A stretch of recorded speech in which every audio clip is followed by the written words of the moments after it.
એક વસ્તુ સમજી લેજો કે તમારા મન બુદ્ધિને એવી રીતે નિષ્ક્રિય રાખો કે તમે જે શ્રવણ કરો છો ને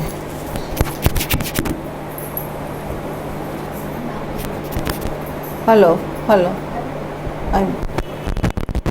એટલે એક વસ્તુ ધ્યાન દો કે અહીંયા તમને કેટલી વાર કહેવામાં આવ્યું છે કે જ્યારે તમે શ્રવણ કરો ને ત્યારે હું જાણું છું એવું જે આ બુદ્ધિ આપણને બેસાડી દે છે અને એ જ સાધન બનીને જો શ્રવણ કરે તો આખો જે અર્ક છે ને, જે કહેવાનો અર્ક છે ને, એ તમને નહીં સમજાય.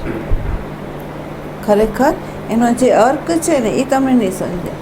અને જો તમે મનોબુદ્ધિને છોડીને શ્રવણ કરશો ને તો અહીંથી આખો સત્સંગ ભલે કલાકનો હોય, ભાઈ કલાકનો સત્સંગ ખરેખર કેવા શું માગે છે ને એનું તમને ભાન થઈ જાય. જોજો આ વસ્તુને. કાલે તમને જે સમજાવવામાં આવ્યું એની અંદર આપણે 6 વાક્ય લીધા છે. 6 વાક્યમાં પહેલું વાક્ય છે કે મન જે છે એના માધ્યમ દ્વારા આપણે જો આપણા નિજી સ્વરૂપનું જો પ્રાપ્તિ માટે એને સાધન બનાવીને જો આપણે હાલીએ તો આ મનથી આપણે એને પ્રાપ્ત નહીં કરી શકીએ.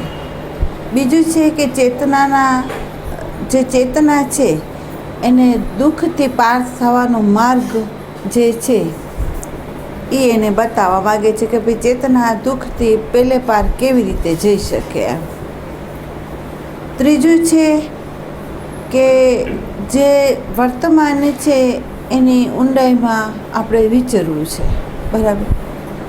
તો અહીંયા તમને કાલે એક વિષય લીધો હતો એ જે વિષયની અંદર તમારે બરાબર દ્રઢ કરવાનું છે અને જે વસ્તુનું તમે દ્રઢ ન કરો ને ત્યાં સુધી સમજી લો કે તમે બરાબર ન સમજી શકો એમ. બરાબર.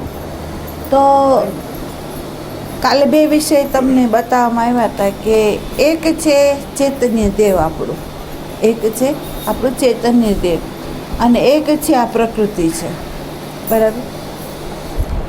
જેમ લોખંડનો ગોળો એને તમે અગ્નિમાં નાખો અને એ અગ્નિરૂપ થઈ જાય અને લોખંડની અંદર અગ્નિનો જે ધર્મ છે એ એની અંદર ઓતપ્રોત આવી જાય ત્યારે લોખંડનો ગોળો આપણને લાલ દેખાય છે. લોખંડનો જે ગોળો છે ને લાલ દેખાય છે અને આપણને એમ લાગે છે કે અગ્નિનો ગોળો છે. આપણને શું લાગે છે કે અગ્નિનો ગોળો છે. પણ જ્યારે લોખંડ ઠંડુ થઈ જાય ત્યારે લોખંડ જેવું છે ને એવું જ રહી જાય છે, એમાં લાલાશ કે એ કંઈ દેખાતું નથી. બરાબર. તો એ જ્યારે ઓતપ્રોત છે ત્યારે આપણને ભાસે છે કે અગ્નિનો ગોળો છે. જ્યારે ઠંડો થઈ જાય છે ત્યારે અગ્નિ બાદ થઈ જાય છે, લોખંડ રહી જાય છે. બરાબર. એવી રીતે આપણું જે ચૈતન્ય દેવ જે છે એ ચૈતન્ય દેવ આપણા બોડીની અંદર એની સત્તાથી આ બોડી જ્યારે ચેતનવંતી થઈ જાય છે ને ત્યારે આપણને એમ લાગે છે કે આપણી બોડી છે એ ચેતન છે. જો સમજો આ વસ્તુને તમારી અંદર સાવ મનબુદ્ધિથી નિષ્ક્રિયથી સમજી લેજો. આ વિષય હું પાછો નહીં લઉં. જે બોડી છે એ ચેતનની સત્તાથી આપણું કારણ શરીર સક્રિય થાય છે. એના માધ્યમ દ્વારા સાધન સૂક્ષ્મ દેહ બની જાય છે અને ક્રિયા છે એ આ શરીરના માધ્યમ દ્વારા એ બહિરંગ આપણને વ્યવહારમાં દેખાય છે. બરાબર. તો એ ચેતનની સત્તાથી એ જે ચેતનની ઉર્જા છે એ અણુની અંદર વ્યાપી જાય છે અને આ ચેતનવંતું લાગે છે. એટલે આપણે એવું માનીએ છીએ કે મન, બુદ્ધિ, ચિત્ત આ દેહ જે છે એ ચેતન છે. બરાબર. અને ખરેખર જ્યારે આની અંદરથી ચૈતન્ય દેવનો ભાગ થઈ જાય, જે ઝીલતું પરિબળ હોય સૂક્ષ્મ દેહ જો નીકળી જાય તો આ બોડી જળવત આપણને દેખાય છે. બરાબર. તો એનો અર્થ થયો કે જે ચેતન છે એની અંદર એ સક્રિયતા નથી, જો એ નિષ્ક્રિય છે. બીજો અર્થ થયો કે મળદું જોઈને આપણને એમ લાગે છે કે મળદું જે છે એ બોડી જે છે એ પણ નિષ્ક્રિય જ છે. બંને નિષ્ક્રિય છે. બરાબર. પણ વચ્ચે જે સૂક્ષ્મ દેહ છે એ ચૈતન્ય દેવની શક્તિને ઝીલે છે, એટલે વિશેષ રૂપે એ પ્રકાશીને આ બોડીને ચેતનવંતુ કરે છે. બરાબર. હવે જોજો, એ ચેતનવંતુ જે કરે છે એને કરાવનાર છે આપણી સૂક્ષ્મ બોડી. જેવી રીતે સૂર્ય છે, સૂર્યનો પ્રકાશ અણુની અંદર એક સરખો વ્યાપેલો છે, પણ અરીસો મૂકો એટલે વિશેષ રૂપે આની ઉપર પ્રકાશ પડે, અને વિશેષ રૂપે પ્રકાશ પડે ત્યારે આપણે એમ બોલીએ છીએ કે અહીંયા વિશેષ પ્રકાશ છે, પણ જે વિશેષ પ્રકાશ છે એ સૂર્યનો નથી, પણ અરીસો મૂક્યો એટલે એની અંદર રિફ્લેક્ટ થઈને આમ ગયો એટલે એ વિશેષ રૂપે દેખાડો. બરાબર. આ અરીસો તમે જે દિશામાં ફેરવો એ દિશાની અંદર વિશેષ રૂપે પ્રકાશ આ દિવાલથી આ દિવાલમાં, આ દિવાલથી આ દિવાલમાં આમ ફરતો દેખાય છે. પણ ખરેખર સૂર્યનો પ્રકાશ વિશેષ રૂપે બન્યો નથી, અને સૂર્યનો પ્રકાશ આમથી તેમ જતો નથી. એ તો સમસરખો સર્વની અંદર વ્યાપેલું છે. બરાબર. એવી જ રીતે આપણો જે ચૈતન્ય દેવ છે એ અણુની અંદર ઠસોઠસ સામાન્ય સ્વરૂપે વ્યાપેલો છે. બરાબર. એ વિશેષ રૂપે બનતો નથી. જે આપણો આત્મા છે એ વિશેષ રૂપે બનતો નથી, પણ આપણો જે સૂક્ષ્મ દેહ જે છે એ સૂક્ષ્મ દેહ શુદ્ધ સત્વગુણી પ્રકૃતિનું છે, એટલે એની અંદર એનું પ્રતિબિંબ પડે છે, અને પ્રતિબિંબ પડીને એ વિશેષ રૂપે ભાસે છે. અને ભાસીને કરે છે શું? તો કે બીજ અનુસાર આ દેહને એ સક્રિય કરી દે છે. બરાબર. હવે સક્રિય કરે છે તો તમને કહેવામાં આવ્યું કે જેમ ચૈતન્ય દેવ શુદ્ધ હોય અને પ્રકૃતિ પણ ચૈતન્યની સત્તાથી ભાસી રહી છે, એના આધારમાં એ છે. તો જે પ્રકૃતિ છે એની અંદર રજોગુણ, તમોગુણ, ભલે સત્વગુણ હોય, પણ ત્રણ ગુણ સહિતની જે આ પ્રકૃતિ છે ને એ શુદ્ધ છે, એ અશુદ્ધ થઈ જ નથી. પ્રકૃતિ જે છે એ અશુદ્ધ થઈ નથી. બરાબર. એવી રીતે આપણું જે અંતઃકરણ છે એ અંતઃકરણ પણ એવું છે કે એ શુદ્ધ પંચમહાભૂતનું બનેલું હોય તો એ અશુદ્ધ ના હોય. બરાબર. હવે જે અશુદ્ધ નથી, તો હવે તમે એમ કહો કે એની પાછળ આપણે એમ કહીએ છીએ કે ભાઈ આનું અંતઃકરણ મલિન છે, આ અશુદ્ધ છે, તો આપણે પહેલાં સમજી લેવાનું કે ચૈતન્ય દેવ શુદ્ધ છે, પ્રકૃતિ શુદ્ધ છે. ચૈતન્ય દેવ નિષ્ક્રિય છે, પ્રકૃતિ નિષ્ક્રિય છે. અંતઃકરણની ઉપાધિએ વિશેષ ભાસે છે, અને વિશેષ ભાસીને આયનાનો જેમ સ્વભાવ છે કે પ્રકાશ ફેંકવું, આયનાનો સ્વભાવ છે, એમાં જે પ્રતિબિંબ પડે એ દેખાડવું, બસ આટલો એનો સ્વભાવ છે. એવી રીતે આપણા સૂક્ષ્મ દેહનો પણ આ સ્વભાવ છે કે વિશેષ રૂપે પ્રકાશીને ચૈતન્યની જે શક્તિ છે એ સામે જે કંઈ આવે છે અંતઃકરણમાં હોય તો પણ ભલે, આ સામે સમષ્ટિ છે એની અંદર જે દેખાતું હોય તો પણ ભલે, પણ એનો એટલો સ્વભાવ છે કે એ બતાવો અને એનો બોધ કરાવો, બસ આનો સ્વભાવ. બરાબર. હવે જોજો, આ એનો સ્વભાવ છે. એ સ્વભાવની અંદર વિશેષ રૂપે પ્રકૃતિની અંદર ચૈતન્ય દેવ વિશેષ રૂપે જ્યારે પ્રકાશે છે, તો જેમ આપણે કહીએ છીએ કે આપણું જે સ્વરૂપ હોય એને અરીસા સામે તમે મૂકો તો આપણે જેવા હોય એવા જ દેખાડે, આપણાથી વિરુદ્ધ કોઈ રૂપ અંદર ન દેખાડે. આપણે કાળા હોય તો કાળા દેખાડે, આપણે ગોરા હોય તો આપણને ગોરા દેખાડે. બરાબર.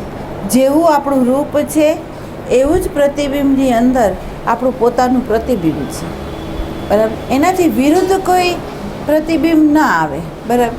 તો હવે મને કહો કે જે ચૈતન્ય દેવ છે એ શાંતિ સ્વરૂપ હોય, એ આનંદ સ્વરૂપ હોય, એ પ્રેમ સ્વરૂપ હોય, એ પ્રકાશ સ્વરૂપ હોય, એ જ્ઞાન સ્વરૂપ હોય, તો પ્રકૃતિના માધ્યમ દ્વારા એ જ્યારે વિશેષ રૂપે ક્રિયાન્વિત થાય તો એની અંદર અશાંતિ કેવી રીતે હોય, એની અંદર પ્રેમનો અભાવ કેવી રીતે હોય, એની અંદર અજ્ઞાન કેવી રીતે હોય, એની અંદર દુઃખ કેવી રીતે હોય.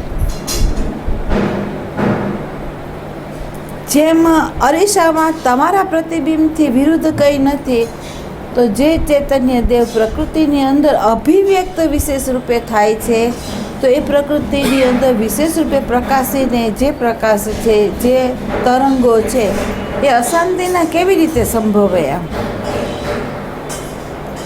એ પ્રેમનો અભાવ કેવી રીતે બતાવે?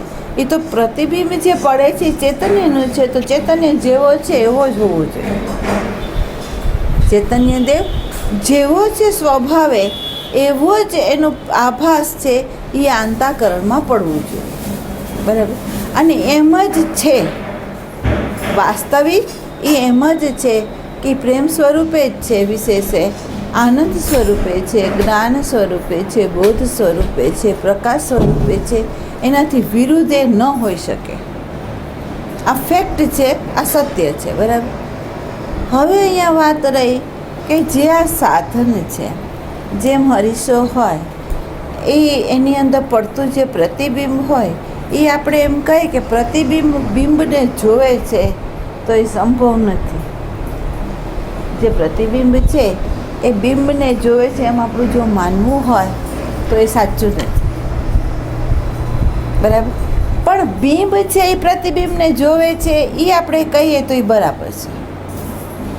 બરાબર? તો હવે આયનાની અંદર પડતું જે પ્રતિબિંબ હોય એ એમ કે હું બિંબને પ્રાપ્ત કરવા માટે હું સાધન કરું છું, તો તમે સત્ય માનો ખરા વસ્તુને. સમજો. હા, પ્રતિબિંબ જે છે અરીસાનું, એ કોઈ સાધન કરે બિંબને પ્રાપ્ત કરવા માટે, તો એને પ્રાપ્ત થઈ શકે ખરું? હા, બિંબ છે એ એમ કે આભાસને હું જોઉં છું, તો એ માની શકાય. આભાસ જેવો છે એવો હું પ્રકાશું છું, તો એ માની શકાય. એ એમ કે આભાસને હું જાણું છું, તો આપણે માની શકીએ. પણ આપણે એમ કહીએ કે આભાષિક જે છે એ જે ચૈતન્ય દેવ છે એને એ પ્રાપ્ત કરે અથવા પ્રકાશે, તો એ માની ન શકાય. બરાબર? એટલે એણે એમ કહ્યું કે જે આ મન છે એ મન સાધનથી જો આપણે ચૈતન્ય દેવને પ્રાપ્ત કરવા જઈએ તો એનાથી આપણને પ્રાપ્ત નહીં થાય. બરાબર? હવે તમે જુઓ, જો સંતની સાચી દૃષ્ટિ આપણને ન મળી હોય અને એ દૃષ્ટિને આપણે જો યથાર્થ રીતે સમજ્યા ન હોય, તો જીવ જે છે એ તમે જુઓ મંત્ર કરતો હોય, ધ્યાન કરતો હોય, ભજન કરતો હોય, દાન પુણ્ય સેવા કરતો હોય, તીર્થોમાં ભ્રમણ કરતો હોય, શિબિરો કરતો હોય, પણ જેને આ દૃષ્ટિની ખબર નથી, તો એ મનના માધ્યમ દ્વારા એ સાધન પકડે છે અને એ સાધન પકડીને હાલે છે. તો અહીંયા કહેવામાં આવે છે કે 84 લાખ યોનિઓ એ ફરે, પણ આ સાધનના માધ્યમ દ્વારા એ જેને ઓળખવા માગે છે એને ઓળખી નહીં શકે. બરાબર? બીજું, મને ક્યારેય હેતુ વગર ગતિ નથી કરતો. મન જે છે એ ક્યારેય હેતુ વગર ગતિ નથી કરતું. બીજું, મન છે એનો જે આધાર છે એ સ્મૃતિ છે. મન છે એ ભૂતકાળની જે સ્મૃતિ છે અને ભૂતકાળમાં જે અનુભવમાંથી એને જે સમજ પ્રગટ થઈ છે એ જ્ઞાતનો આધાર લઈને એ સાધન પકડે છે અને એ સાધનને પકડીને એ હેતુ સહિત એ જ્યારે ગતિ કરે, તો એના ફળની અંદર ચૈતન્ય દેવ નહીં પણ પ્રકૃતિ સાધન છે, સ્મૃતિ એનો આધાર છે, અને જેટલું એનું જ્ઞાન છે એટલી જ એ ગતિ કરે અને એને ફળમાં વ્યક્ત કે અવ્યક્ત પ્રકૃતિનું જે ઐશ્વર્ય છે એ એને મળે. એની ના નથી. પ્રકૃતિનું વ્યક્ત અથવા અવ્યક્ત જે ઐશ્વર્ય છે ને એ એને મળે. બરાબર? પણ ચૈતન્યની પ્રાપ્તિ એને ના થાય. બરાબર? તો આપણને એમ લાગે છે અશાંતિ છે, દુઃખ છે, વસ્તુનો અભાવ છે, તૃપ્તિ નથી, તો આ બધું જે છે એ ખરેખર આપણે શોધવું જોઈએ કે આ છે શેમાં, શેના આધારે છે, એનું કારણ શું છે. આપણે કાર્ય કરી રહ્યા છે, કારણને નથી શોધતા. બરાબર? આપણે ગતિ કરી રહ્યા છે, તો આપણને સ્થિત થઈને જ્યાં છે ત્યાં આપણે શોધવા નથી મળતા. આપણી જે ગતિ છે એ બહિરંગ છે. આપણી શોધની જે ગતિ છે એ બહિરંગ છે. આપણી જે શ્રદ્ધા છે એ પણ બહિરંગે છે, અંતરંગ નથી. બરાબર. તો આપણી શ્રદ્ધા ગુરુના શરીરમાં છે, શાસ્ત્રના શબ્દોમાં છે, તીર્થોના સ્થાનમાં છે, પણ આપણી શ્રદ્ધા સાધનામાં છે. પણ આપણી શ્રદ્ધા જેના આધારથી સાધના થઈ રહી છે એ આધારમાં નથી. બરાબર. તો અહીંયા જે ગતિ કરે છે, સાધક મથી રહ્યો છે, પણ એની સાધના ઉલટી થઈ રહી છે. એટલે એને જે જોઈએ છે એ મળતું નથી, કારણ કે એને સાધન જે છે એનું જે કારણ છે એ એને ખબર નથી. બરાબર. તો હવે ચેતનાને દુઃખની પાર લઈ જવું છે. તો ઓલરેડી આપણે જોઈએ તો ચેતના દુઃખની પાર જ છે, ચેતના દુઃખમાં નથી. ચૈતન્ય દેવ જે છે એ દુઃખમાં નથી. બરાબર. કારણ કે દુઃખ આપણે તમને બતાવ્યું કે જો પ્રકૃતિ આવી હોય, ચૈતન્ય દેવ આવી રીતે હોય, તો પ્રકૃતિની અંદર અભિવ્યક્ત વિશેષ રૂપે શાંતિને, પ્રેમને, આનંદનો જ હોય, તો દુઃખ આવ્યું ક્યાંથી? દુઃખ છે એ આવ્યું ક્યાંથી? તો આપણે કહીએ છીએ કે જેમ વનસ્પતિમાંથી, એક કોષીમાંથી 4 કોષી સુધીના જે જીવો છે એ જીવોની અંદર અહંકારનું અસ્તિત્વ નથી. એની અંદર નાખેલા જેટલા ડેટા હોય એ ડેટા અનુસાર એનું જીવન છે. એટલે વર્તમાન છે જો એની અંદર. કેમ? તો આપણે કહ્યું કે દેહ વર્તમાનમાં, સાધન અંતઃકરણ વર્તમાનની અંદર, આપણું ચૈતન્ય સ્વરૂપ છે એ વર્તમાનની અંદર, અને તમે જુઓ તો વિષયો છે એ વર્તમાનની અંદર. બરાબર. જો વિષયો વર્તમાનમાં ના હોય તો આ સાધન એને જોઈ ન શકે, એને ભોગવી ન શકે. એટલે બધું વર્તમાન છે જો. બરાબર. એટલે પક્ષી છે કે પશુઓ છે શું કરે? તો આ બોડીની જેટલી આવશ્યકતા હોય ને એટલી જ એની ગતિ, બોડીની જરૂરિયાત અનુસાર જ એની ગતિ, અને એ ગતિ અનુસાર એની જે જરૂર છે એટલું લઈને પાછા પોતાના નિજી સ્વરૂપની અંદર એ નિષ્ક્રિય થઈને સ્થિર રહે છે. વર્તમાન છે એટલે એનો વિકાસ થયો, અને વર્તમાનને લીધે એના કોઈ હુંપણાથી કર્મ નથી થયા, એટલે એની ગતિ છે, અને એ યોની બદલાવતો બદલાવતો માનવ સુધી આવ્યો. બરાબર. એનો વિકાસ થયો છે. એનું કારણ આટલું જ છે કે એની અંદર સ્મૃતિના માધ્યમ દ્વારા અથવા વિચારના માધ્યમ દ્વારા કોઈ ભોગ નથી. સ્વાભાવિક શરીરની આવશ્યકતા હોય એટલું જ એની ગતિ છે, અને જ્યારે આવશ્યકતા નથી ત્યારે પોતાના નિજીમાં છે. બરાબર. એટલે એનું બોલવું, એનું સાંભળવું, એનું જોવું, એનું ભોગવવું, એ બધાની અંદર એ પ્રાપ્ત કેને કરે છે? તો આપણે કહીએ છીએ કે પરમાત્મા જ પ્રકૃતિના માધ્યમ દ્વારા, વિષયોના માધ્યમ દ્વારા એ પોતાનું નિજી સ્વરૂપને એની અંદર વિશેષ રૂપે પ્રગટ કરે છે. એટલે ઉર્જાથી સભર વિષયો છે, અને એનો યોગ છે એ બધા યોગની અંદર એના માટે પરમાત્માની એનર્જી જ રહે છે, બીજું કાંઈ નથી. ફેર એટલો છે કે એની અંદર મનબુદ્ધિનું સાધન નથી. એટલે અજ્ઞાન એ જ રહે છે કે પોતાનું નિજી સ્વરૂપ અને જે સાધન છે એ બેના જ્ઞાનનો અભાવ છે. ફેર કેટલો છે કે એનો પોતાનું જે નિજી સ્વરૂપ છે તે, અને આ પ્રકૃતિ જે સાધન છે એના ઉપયોગનું એને અભાન છે. બરાબર. એનું ભાન કરવા માટે પરમાત્માએ કરુણા કરી અને આપણને આ માનવ દેહ આપ્યો, એની અંદર સાધન બનાવ્યું મન, બુદ્ધિ ને ચિત્ત. બરાબર. જેના માધ્યમ દ્વારા વિશેષ રૂપે ચૈતન્ય દેવ પ્રકાશે, અને પ્રકાશીને આ સાધન જે છે એ સાધનનો યથાર્થ ઉપયોગ કરીને આ પ્રકૃતિને યથાર્થ રીતે સમજી નિજી સ્વરૂપનું ભાન કરીને આ દેહથી જ મુક્ત થવાનું હતું. એને બદલે બન્યું એવું કે આપણને વ્યવહારિક વ્યવસ્થાના માટે જે નામકરણ કર્યું, અને નામકરણ એટલા માટે કર્યું કે અંદર અને બહાર, અંદર અને બહાર જે નામકરણ થયા ને એ તમારી વ્યવહારિક વ્યવસ્થાની અંદર સુલભતા રહે એટલા પૂરતા જ થયા. બરાબર. એટલે વ્યવસ્થાની અંદર અરાજકતા ના આવે એટલા માટે નામકરણ થયા. પણ બન્યું એવું કે જેમ આપણે કહીએ કે અગ્નિ લોખંડની અંદર ઓતપ્રોત વ્યાપવો અને આપણને અગ્નિનો ગોળો દેખાણો, એમ અહીંયા એવું છે કે નામકરણ થયા પછી આ દેહની સાથે એટલા તાદાત્મ્ય થયા, આપણે નામની સાથે એટલા બધા તાદાત્મ્ય થઈ ગયા, સ્મૃતિની સાથે પણ એટલા બધા તાદાત્મ્ય થઈ ગયા કે આપણને એ ચેતનવંતું લાગ્યું અને અવ્યક્ત જે સત્તા છે એની વિસ્મૃતિ છે. આપણને વિસ્મૃતિ શેની થઈ?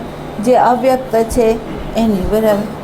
હવે તમે જુઓ કે જે આ સાધન છે, જેને સંસ્કારોનો અધ્યારોપ થયો, એ જે સ્થાનમાં જન્મો, જે જાતિમાં જન્મો, જે દેશમાં જન્મો, એના એ અનુસાર એને જાતિના ગુણધર્મ, દેશના ગુણધર્મ, સમાજના ગુણધર્મો, જે ક્યાંય જતું હોય તો ધર્મના ગુણધર્મો, એ બધા એની અંદર સંસ્કારોનો અધ્યારોપ થયો. અને એણે કેવી રીતે લીધો? તો કે પોતાની જે જાતિ હોય એની સાથેની જે સજાતીયતા આવે એવા વિચારોને, એવા સંઘને એને આવકાર્યા છે. બરાબર. એવા વિચારો, એવા ભાવોને એણે પોતાની અંદર પકડીને એણે રાખ્યા છે. હવે તમે જુઓ, આ મન છે એ મન કરે શું? તો કે પ્રકૃતિની અંદર શાંતિ, પ્રેમ, આનંદ, બોધ બધું છે, છતાં આ મન સંસ્કારોનો આધાર લઈને સંબંધમાં અને વિષયોમાં ભ્રમણ કરે છે. મન શું કરે છે? સંસ્કારોનો આધાર લઈને એ વિષયોમાં અને સંબંધોની અંદર એ ભ્રમણ કરે છે. બરાબર. તો હવે તમે જુઓ કે જો સંસ્કારોનો આધાર લઈને ગતિ કરે તો એની અંદર અનુકૂળતા, પ્રતિકૂળતા, પસંદગી, નાપસંદગી બધુંય છે, આગ્રહ છે, અપેક્ષાઓ છે, આ બધું એની અંદર ભરેલું છે. તો હવે તમે વિચાર કરો કે આ મન કોઈ પણ ઘટનાને, કોઈ પણ દ્રશ્યોને, કોઈ પણ સંબંધને એ શું આપણને પ્રેમ સ્વરૂપ, શાંતિ સ્વરૂપ, આનંદ સ્વરૂપ છે એવું એ બતાવશે કે પછી પોતાની જે સંસ્કારો છે એ પ્રમાણે એનો અધ્યારોપ કરીને આપણને બતાવશે? સાધન છે, પણ એ સાધન યોગને બદલે વિયોગ કરાવતું થયું છે.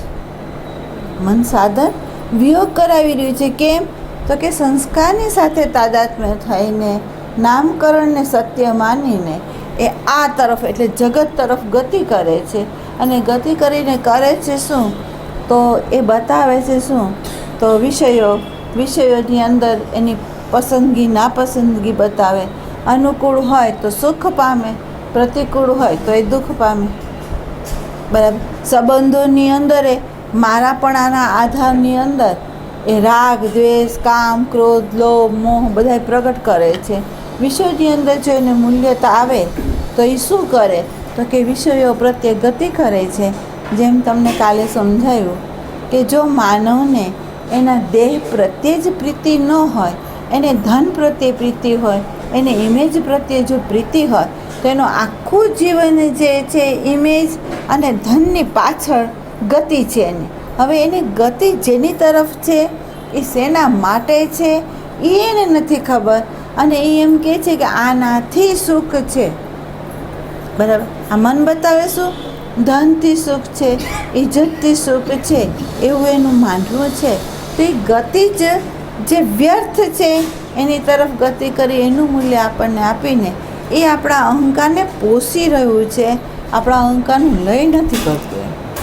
એટલે હદ સુધી કે ધારો કે એવો મન જે છે એને સાધનામાં પણ જો એ લઈ જાય શરીરને, તો જ્યાં જ્યાં સંપ્રદાયોમાં એ ઘૂસે તો ત્યાં પણ એનો હેતુ આગળ ને આગળ એ રાખે, અને હેતુ આગળ રાખીને એની અપેક્ષા, એનો આગ્રહ, એની અનુકૂળતા, એની પ્રતિકૂળતા એ બધાની સાથે લઈને એ જાય છે. તો એ જ્યાં જાય છે ત્યાં ગુરુઓમાં, શાસ્ત્રોમાં, સ્થાનોની અંદર એ ત્યાં એને વિકૃત કરીને, અભિવ્યક્ત કરીને એ ત્યાંથી ભાગે છે. કેમ? તો એનો મૃત્યુનું જ્યાં જ્યાં સ્થાન દેખાય ત્યાંથી કંઈક પણ બફર કરીને આપણને ત્યાંથી ખેંચી લે છે. બરાબર. જે સાધન જ્યાં જાય ત્યાં આખો સંસાર લઈને જો જતો હોય તો એ આપણને એકમાં એનો પોતાનો અંત કેવી રીતે લાવી શકે? એ પોતે જ્યાં જાય છે ત્યાં અનુકૂળતા, પ્રતિકૂળતા, યોગ્ય ન યોગ્ય, સરખામણી, ફૂટપટ્ટીનું માપ એ બધું લઈને જાય છે. તો હવે એ કેવી રીતે પોતાનો અંત લાવી શકે? બીજું, એ સાધનના માધ્યમ દ્વારા કેવી રીતે ચૈતન્યની પ્રાપ્તિ કરે, અથવા એ જે માર્ગ લે છે, એ જે સાધન લે છે, એ સાધન જ્ઞાતમાંથી આવે છે. તો જ્ઞાત તો એવું છે કે જેની અંદર પ્રકૃતિ અને પ્રકૃતિના ઐશ્વર્યનો, પ્રકૃતિના ગુણધર્મનું છે. એમાં ક્યાંય આપણા ચૈતન્ય દેવનું નથી. બરાબર. શબ્દ ચૈતન્ય વિશે અભિવ્યક્ત ન કરી શકે. શાસ્ત્ર જે અભિવ્યક્ત કરે છે, ચૈતન્ય સિવાયનું જે છે એની ઉપર એ પ્રકાશ કરે છે, પણ જે શબ્દની પાર છે એનો પ્રકાશ ન કરી શકે. શબ્દ સંકેત આપી શકે, પ્રકાશ નથી કરી શકતો. બરાબર. તો જેનો પ્રકાશ શબ્દથી નથી થતો, અનુભવમાં એ નથી આવતો, તો આ મનને સાધક જે છે એનો આધાર લે છે. તો એ મનને એ જે અવ્યક્ત છે એમાં શ્રદ્ધા જન્મે કેવી રીતે? કારણ કે એના અનુભવમાં એ નથી. બરાબર. તો જે અનુભવમાં ન હોય તો એ પકડશે એવી વસ્તુ કે જેમાં એને પોષણ થાય છે, જેની અંદર એ જ્ઞાનથી ભરાય છે, અનુભવથી ભરાય છે. એને લીધે પોતાનું અસ્તિત્વ જે છે એ વિકાસ પામે છે, અહંકાર પોસાય છે. એ ભક્ત નામે પણ પોસાય, સાધકના નામે પોસાય, ગુરુના નામે પોસાય, શિષ્યના નામે પોસાય, બધાના નામે પોસાઈ ગયો છે. બરાબર. અને જ્યાં અહંકાર પોસાતો હોય અહીંયા આપણે એમ કહીએ કે વર્તમાનની જાગૃતિ અથવા વર્તમાન શુદ્ધ, અને શુદ્ધ પ્રકાશની અંદર પ્રકાશની ગતિ જે છે એ થવી જોઈએ, તો એ ના થાય.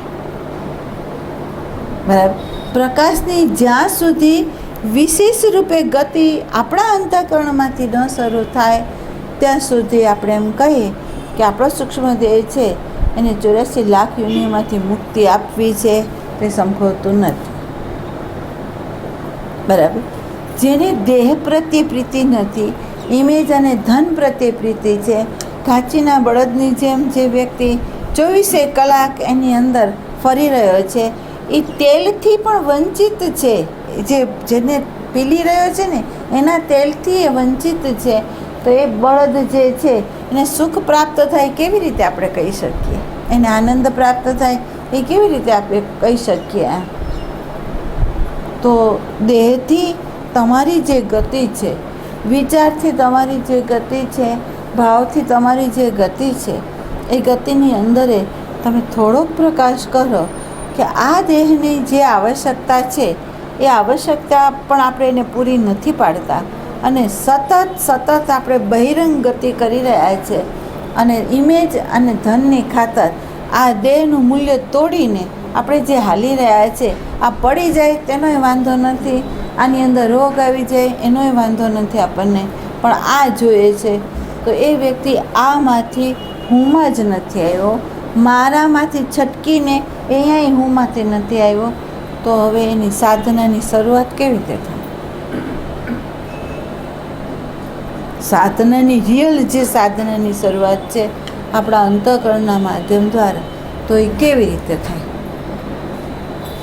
એટલે એણે કહ્યું કે વર્તમાનનો જે દ્વાર હતો, પશુ પક્ષી વર્તમાનમાં હતા, વર્તમાનના દ્વારથી જ એને જવાનું હતું અંદર, અને બદલે નીકળી ગયો છે બહાર. બરાબર.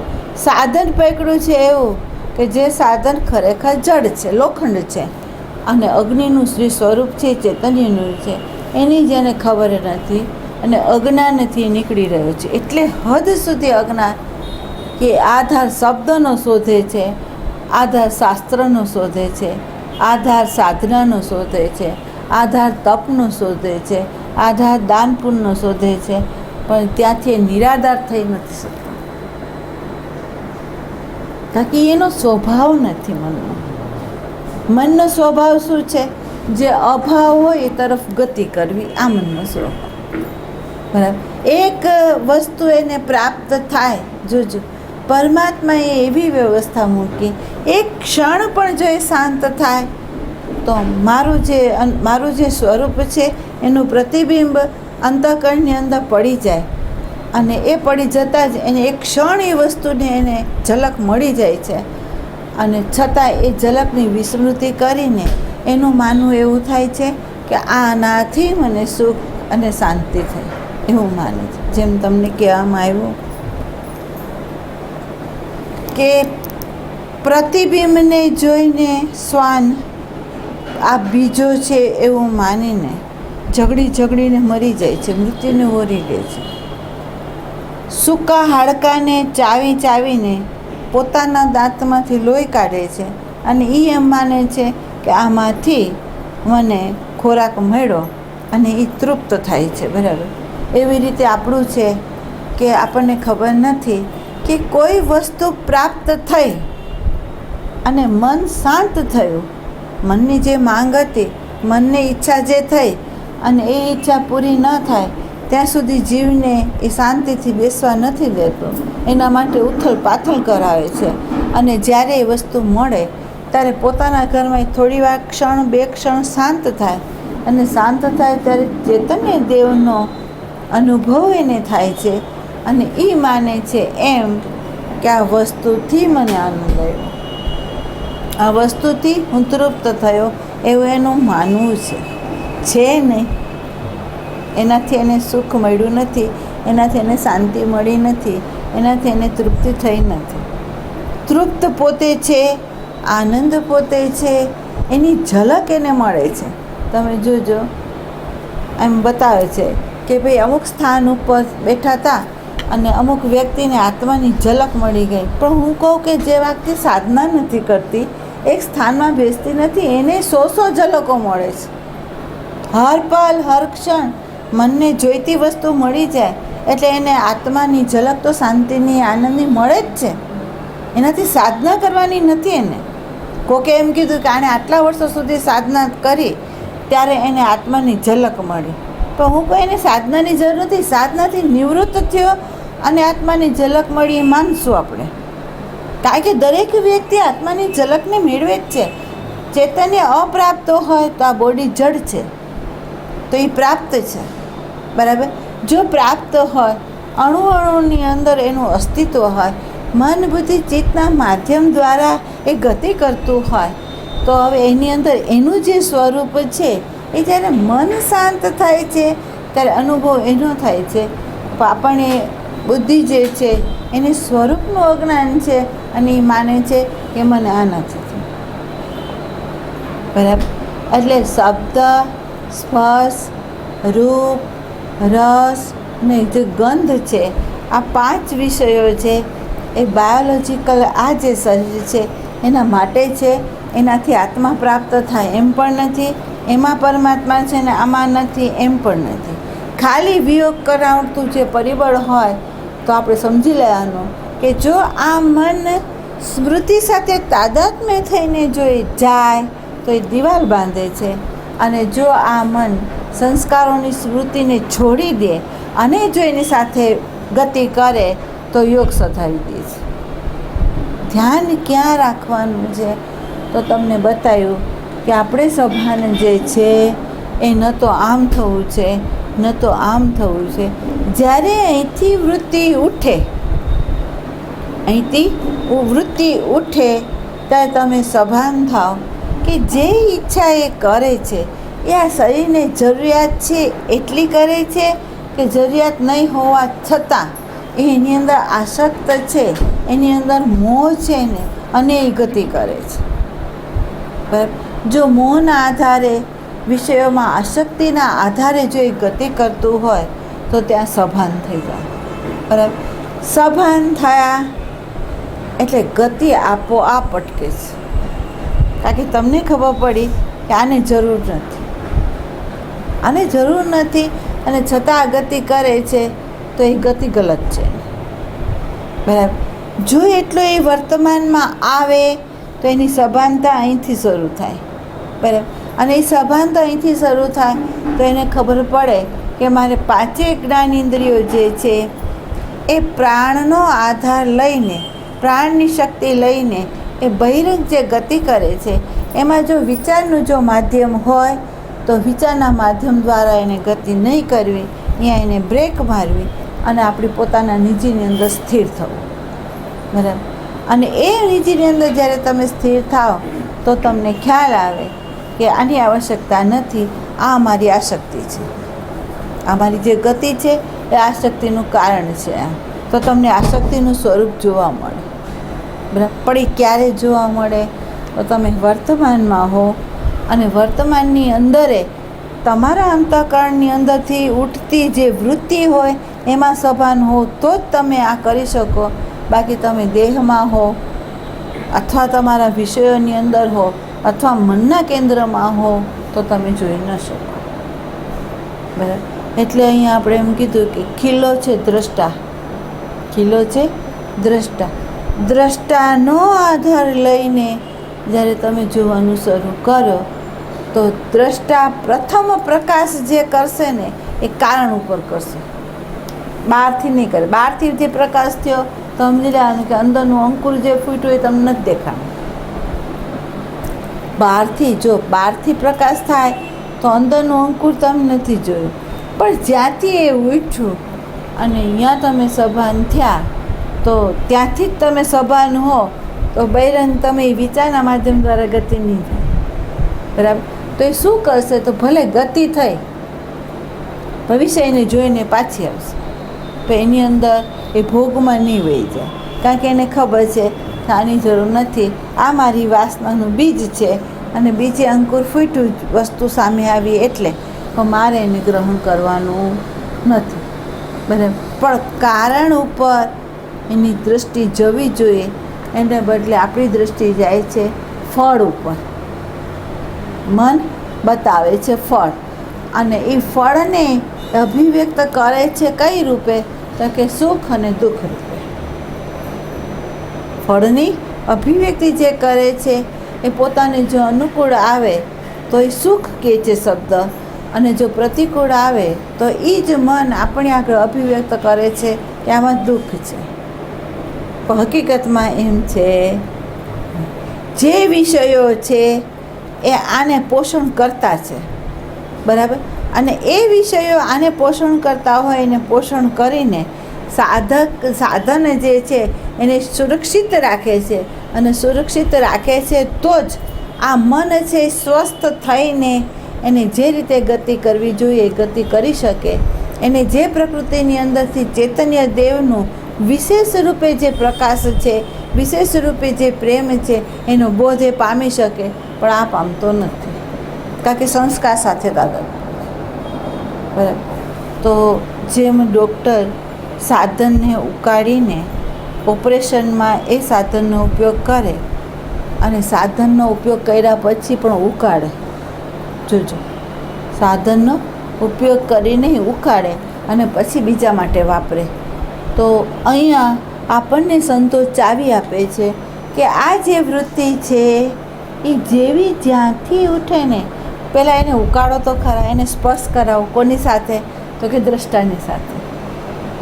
આ વૃત્તિ ઉઠી રહી છે એને પહેલો સ્પર્શ કોના સાથે? તો જેમ ગંગાશ્રીએ કીધું સતત અનુસંધાન.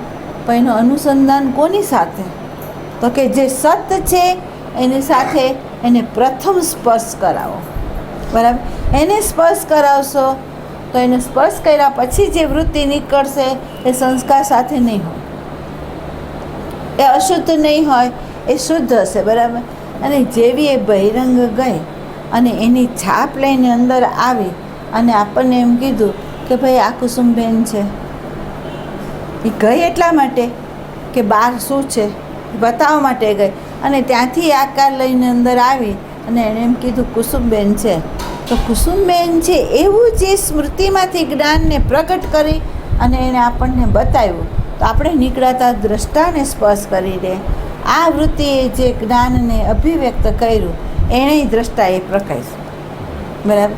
પણ એને જો એ જ્ઞાનને જો દ્રષ્ટા પ્રકાશી લે તો વૃત્તિ જે છે એ જે સંસ્કાર લઈને આવી હતી એ સંસ્કાર ધોવાઈ જાય છે અને નિજી સ્વરૂપની અંદર પાછી એ લય પામે છે. બરાબર.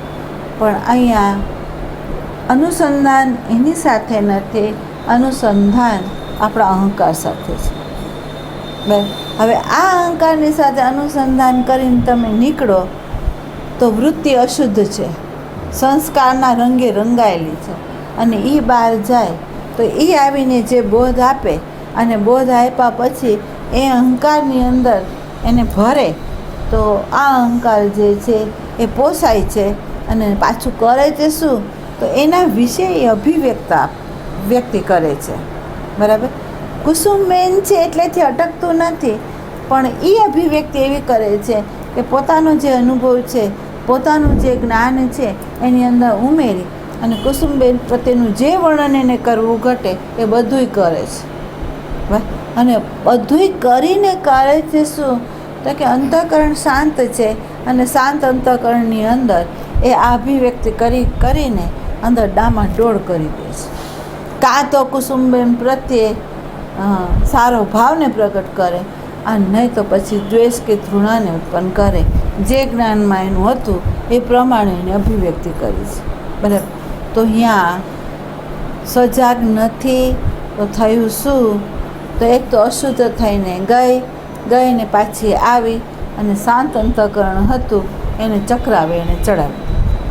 બરાબર.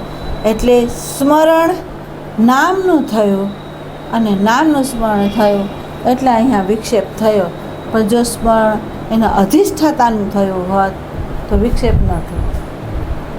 બરાબર. એટલે જ્યાં જ્યાં વિક્ષેપ થતો હોય, જ્યાં જ્યાં સુખ થતું હોય, જ્યાં જ્યાં દુઃખ થતું હોય, તો આપણે સમજી લેવાનું છે કે આપણે બેહોશ થઈ ગયા છે, આપણે વર્તમાન ચૂકી ગયા છે, અને આપણે કર્યું છે કેવું, તો કે આપણું જે નિજી કેન્દ્ર છે એને આપણે છોડી દીધું છે, અને જે કેન્દ્ર ખરેખર થોપાયેલું છે, વ્યવહારિક વ્યવસ્થા માટે આપણને એને ઉપયોગ કરવા માટે આપેલું હતું, એનો આધાર લઈને આપણે નીકળ્યા, તો હવે આપણને એ સુખ કે આનંદ કે શાંતિ જે જોતી હોય એમાંથી ના આપી શકે. બરાબર. એટલે મનના માધ્યમ દ્વારા જો કોઈ પોતાના નિજી સ્વરૂપને પ્રાપ્ત કરવા માંગતું હોય તો એને નહીં. એટલે હવે તમારે જોવું કે આટલા વર્ષોથી જે સાધના થાય છે, સાધના શબ્દનો અર્થ સમજો કે જેમાં શાંતિ, આનંદ, પ્રેમ, બોધ એ પ્રાપ્ત થતો હોય, અને બાકી અજ્ઞાન છૂટતું હોય તો તમારી સાધના બરાબર છે, અને એ જ સાધનાના માધ્યમ દ્વારા તમે સાધ્ય જે છે એને સમજી શકશો. પણ નહીંતર જો આ સાધનામાં આ વસ્તુ ન આવતી હોય અને વિયોગ જ સર્જાતો હોય, અહંકાર જ જો પોસાતો હોય, તો તમારી સાધના, તમારો સત્સંગ, તમે જ્યાં જાઓ છો, તમે જે કર્મ કરો છો એ બધાની અંદર તમે ક્યાંક ગલત છો, ક્યાંક તમારી દૃષ્ટિમાં જ્ઞાનનો અભાવ છે કે જેથી તમે કરવા છતાં તમે એ વસ્તુને પામી શકતા નથી. બરાબર. તો અહીંયા પ્રથમ સભાન થવાનું કીધું. પહેલાં આ બે વસ્તુને સમજી લેવાની. બે વસ્તુના માધ્યમ દ્વારા ચૈતન્ય દેવ વિશેષ રૂપે પ્રકૃતિના માધ્યમ દ્વારા અભિવ્યક્ત થઈ રહ્યું છે, અને જે અભિવ્યક્તિ છે એની અંદર શાંતિ, પ્રેમ, આનંદ, દિવ્યતા, બોધ બધું જ છે, એના સિવાય કંઈ નથી. બરાબર. અને છતાં એની અંદરથી તમને અશાંતિ દેખાતી હોય, આનંદ નહીં દુઃખ દેખાતું હોય, તો સમજી લેવાનું કે અહીંયા તમે ઊભા ક્યાંક જુદી જગાએ છે અને જોઈ રહ્યા છો. બરાબર. બીજું એક આપણને એમ કીધું છે કે વર્તમાનમાં ઊંડું વિચારવું. અને ઘણા સંતોના ભજનોમાં આપણે સાંભળ્યું છે કે અંતર ડૂબ્યા વગર એ તત્વને પામી ન શકાય. બરાબર. તો આપણે કેવા છીછરા વિચારીએ છીએ તે બતાવો. મન છે એ સાધન સ્થૂળનું દર્શન કરાવે છે. જો મન છે એ સાધન જે છે એ નેત્રના માધ્યમ દ્વારા જે કંઈ જોઈ શકે એનું એ દર્શન કરાવે છે. બરાબર. અંતઃકરણ જે છે એ શું છે, તો કે જે ભાવો હોય દરેકની એની સંવેદના જે હોય એનો અનુભવ એ કરાવે છે. બુદ્ધિ જે છે એ શબ્દના અર્થ એનો અનુભવ એ કરાવે છે, પણ એની પાર જે છે ને એનો અનુભવ એ નથી કરાવતો. બરાબર. તો હવે તમે જુઓ, આપણે ઊભા ક્યાં છીએ? તીર્થમાં જાઓ, સત્સંગમાં જાઓ, શાસ્ત્રના સંયોગમાં આવો, અથવા ઘરની વ્યક્તિના સંબંધમાં આવો, આપણે ઊભા ક્યાં? તો આપણને ખબર પડે છે કે સ્થૂળ નેત્ર, સ્થૂળ કર્ણેન્દ્રિય, સ્થૂળ ચામડી, સ્થૂળ જીવા, એ જે અનુભવ કરાવે છે ને, બસ એટલું જ જ્ઞાન છે. આપણે ઊભા ક્યાં છીએ? તો આ જે પાંચેય જ્ઞાન ઇન્દ્રિય છે એ આ દેહના સ્થૂળના માધ્યમ દ્વારા એ બહિરંગ એને જે દેખાય છે એટલું જ બોધ એ કરાવે છે, એને પારનો બોધ કરાવતો નથી.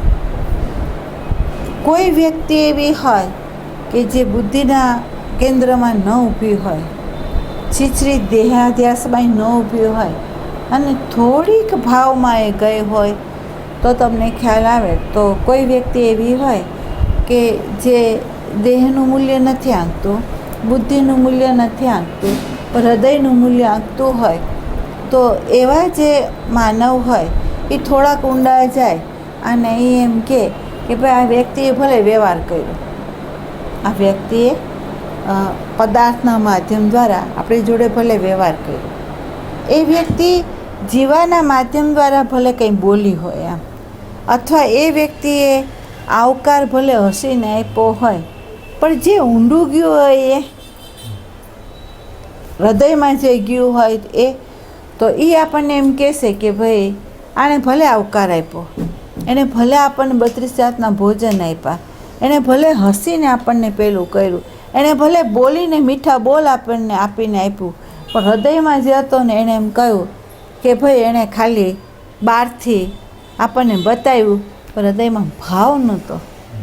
આપણે શું કહીએ છીએ કે ભાઈ એણે ભાવથી આપણને નહીં, ઉપરથી દેખાણું, ઉપરથી એની અંદર દેખાણું, પણ જે વ્યક્તિ અંદર ફિલિંગ્સ કરે છે, શબ્દનો ફિલિંગ્સ કરે છે, જેની બુદ્ધિ છે એ એનું મોઢું જોઈને અનુમાન કરી લે છે, તો એવી જે વ્યક્તિ છે એ હૃદયગામી છે. એટલે એને આટલી જ ખબર પડી. શું? તો કે ભાઈ પેલી વ્યક્તિ ભલે આટલી વહેતી હોય, પણ એને હૃદયથી નથી, એનો પ્રેમ છે એ હૃદયથી નથી, એનું બોલવું છે એ હૃદયથી નથી, એનું જે વહેવું છે એ હૃદયથી નથી. કેમ? તો ક્યાંક ઇમેજ છે, ક્યાંક ઇમેજ છે, ક્યાંક ભય છે, બરાબર, ક્યાંક કોઈ વ્યક્તિ માથે છે, એને લીધે એને દબાઈને એને કરવું પડે છે, પણ એની પોતાના હાર્દમાંથી એ કોઈ ભાવ પ્રગટ નથી થયો. એ જે વ્યક્તિ હૃદયગામી હોય એને આટલી ખબર પડે. બરાબર. તો હવે વિચાર કરો કે જે સત્તાધીશમાં બેઠું છે, જેનું સ્થાન સત છે, તો એ સતમાં રહેલો જે વ્યક્તિ હોય એ વ્યવહાર, ભાવ, તમારા વિચાર અને તમે ક્યાં છો અને કયો હેતુ છે એને શું એ પકડી ન શકે?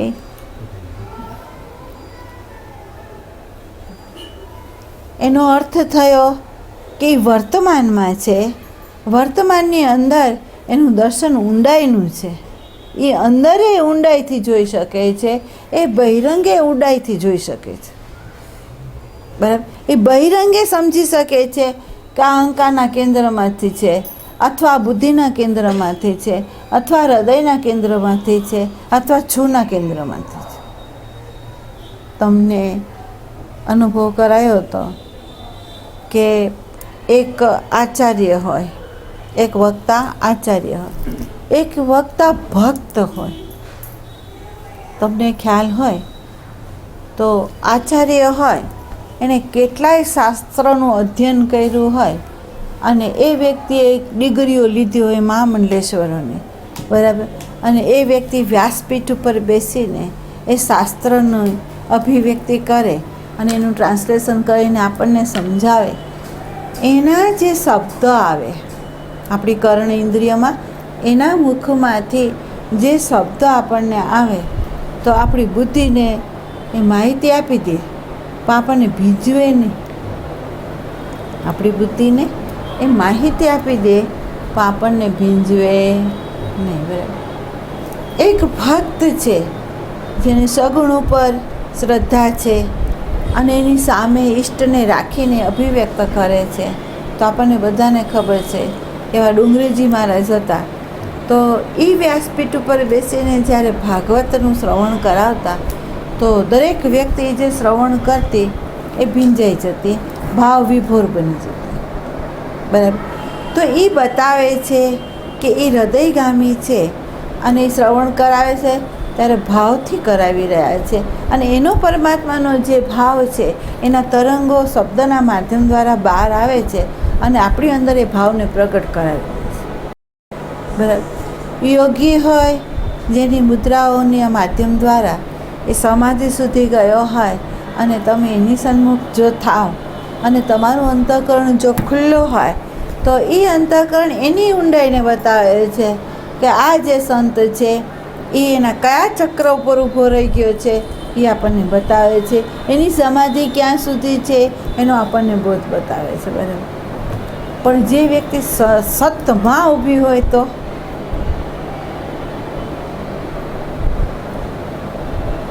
જે સતમાં ઊભી છે તો જે સતમાં જે હોય ને એનો અનુભવ શું?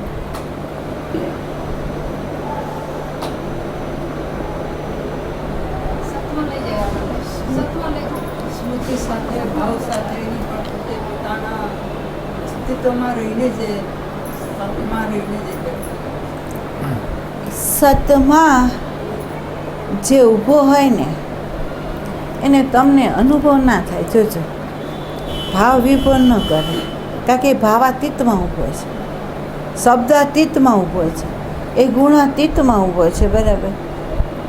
પણ એ ખાલી એના હોવાપણામાં છે અને હોવાપણામાં રહીને જે પ્રવાહ આવે છે એ પ્રવાહ પ્રેમનો, આનંદનો, બોધનો, એનર્જીનો, એ જે પ્રવાહ આવે છે ને એ પ્રવાહ એવું કામ કરે કે તમારી સુધી આવીને તમારા અહંકારને નિષ્ક્રિય કરી દે અને અંદર તમારે નાખે, તમારી મન, બુદ્ધિ, ચિત્તને નિષ્ક્રિય કરીને હોવાપણામાં સ્થિર કરી દે અને સ્થિર કરીને પછી પોતે વિરમી જાય ત્યાં જ.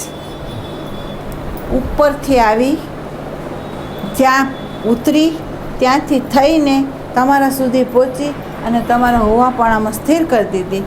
જેમ આપણે એમ કહીએ છીએ કે નારાયણના ચરણોમાંથી નીકળી શિવજીના મસ્તકમાં ગઈ અને શિવજીના મસ્તકમાંથી નીકળી ધરતી ઉપર આવી અને ધરતી પર વહી. બરાબર. આપણે કહે છે એમાં જેણે સ્નાન કર્યું એ પાવન થયા. તો આ જે પરા છે એ ખાલી જેની અંદર છે, ખાલીપણું છે, જેમાં અહંકારનું અસ્તિત્વ નથી, સતનું અસ્તિત્વ છે. તો એ પરા ઉતરે છે, ઉતરીને એને ભીંજવીને તમારા સુધી આવે છે અને તમને ભીંજવીને તમારા હોવાપણામાં સ્થિર કરી દે છે. તમને શબ્દાતીત કરી દે, તમને ગુણાતીત કરી દે છે, તમને ભાવાતીત કરી દે છે, છૂમાં મૂકીને મૌન કરી દે છે. તો આવું એનું સ્વરૂપ છે. બરાબર. તો એ જે ઊંડાઈ છે એ અંદરે છે અને બારે છે. વર્તમાનની જે ઊંડાઈમાં વિચરવું, તો એ વિચરવું હોય તો આ સાધન મન નહીં ચાલે, આ સાધન બુદ્ધિ નહીં ચાલે, આ સાધન ચિત્ત નહીં ચાલે. બરાબર. આ ત્રણને તમારે પ્રકાશવું પડશે. બરાબર. તમે એ ત્રણને જો પ્રકાશશો તો એના ઊંડાઈમાં તમે જઈ શકશો અને જો તમે આ ત્રણને નહીં પ્રકાશો તો તમે સમજી લેજો કે આ મનનું કામ છે એ આટલે સુધી જશે. શું? તો કે આ વ્યક્તિ નિષ્કામી છે, આ વ્યક્તિ ભાવવાળી છે, આ વ્યક્તિ આચાર્ય છે, આ વ્યક્તિ યોગી છે. ત્યાં સુધી તમને એ બરાબર બતાવી શકશે, એનાથી આગળ નહીં. બરાબર. વર્તમાન દરવાજો છે એ દરવાજો એવો છે, કાં તો તમે અંદર જાઓ કાં તો તમે બહાર જાઓ. તમે અંદર જાઓ તો પણ ભલે, તમે બહાર જાઓ તો પણ ભલે. સંતની આવશ્યકતા ત્યાં જ છે કે સંત બીજું કંઈ નથી કરતો, દ્રષ્ટિ આપે છે. સંત દ્રષ્ટિ આપે છે અને એ દ્રષ્ટિથી જોવાનું છે. જે દ્રષ્ટિ આપણને આપે છે એ દ્રષ્ટિથી જોવું છે. જેમ આપણે અગ્નિ અને લોખંડને જુદા પાડીને વિચારીએ તો આપણને ખ્યાલ આવે છે, એમ સંત દ્રષ્ટિ આપે છે અને એમ કહે છે સંસ્કાર સાથે તાદાત્મ્ય થયેલું જે મન છે એના થકી પણ તમે જુઓ અને સંસ્કાર રહિત પણ તમે જુઓ તો તમને જે દેખાશે એમાં આબ જમીનનો ફેર હશે. એમાં આબ જમીનનો ફેર છે. તમને દ્રષ્ટિ આપી અને એને કીધું કે આ બેયને જુદા પાડો અને જુઓ. કારણ કે આ સાધન છે, આ સાધનને તમે છોડી પણ નહીં શકો. એ સાધન વગર આપણે વ્યવહાર પણ નહીં કરી શકીએ. પણ એ યોગ સધાવે ક્યારે? તો કે સંસ્કાર સાથેનું તાદાત્મ્ય તોડે તો તમને સંબંધમાં યોગ સધાવે છે, વિષયોમાં યોગ સધાવે છે. તમે જ્યાં જાઓ અથવા તમે કાંઈ ન કરો તો અંદરે યોગ સધાવે છે. પણ ક્યારે? તમે આ સંસ્કારને છોડી દો તો. એટલે તમારું તાદાત્મ્યપણું જે છે એ તોડવાનું છે. બરાબર? તાદાત્મ્ય તૂટ્યું એટલે આપણે એમ કહીએ છીએ કે ન ત્યાં ભૂતકાળ છે ન ભવિષ્ય છે, શુદ્ધ વર્તમાન છે, જેમાં કાળ શબ્દ લાગતો નથી, એટલે સમય શબ્દ નથી લાગતો. અને તમે ત્રણને એટલે કારણ, સૂક્ષ્મ દેહ અને સ્થૂળ દેહ, આ ત્રણને તમે પ્રકાશી શકો. બીજે તમને દેખાય, ફળે તમને દેખાય. બરાબર? પણ જો તમે શુદ્ધ વર્તમાનમાં ના હો તો તમારું દર્શન છીછરું છે. એ ખાલી તમને ભવિષ્ય તરફ જ ગતિ કરાવે છે, ભૂતકાળનો આધાર લે છે, વર્તમાન ચૂકાવી દે છે. દરવાજો તમને ચૂકાવી દીધો છે અને ચૂકી ગયા છે એટલે જ આપણને ખબર આ દેહની નથી, ભાવની વિકૃતિની ખબર નથી, બુદ્ધિની મલિનતાની આપણને ખબર નથી. ચૂકી ગયા છે વર્તમાનનો દરવાજો. એટલે દ્રષ્ટિ ત્યાંથી લેવાની છે, બીજું કંઈ. આમાં ન સમજાય કહો.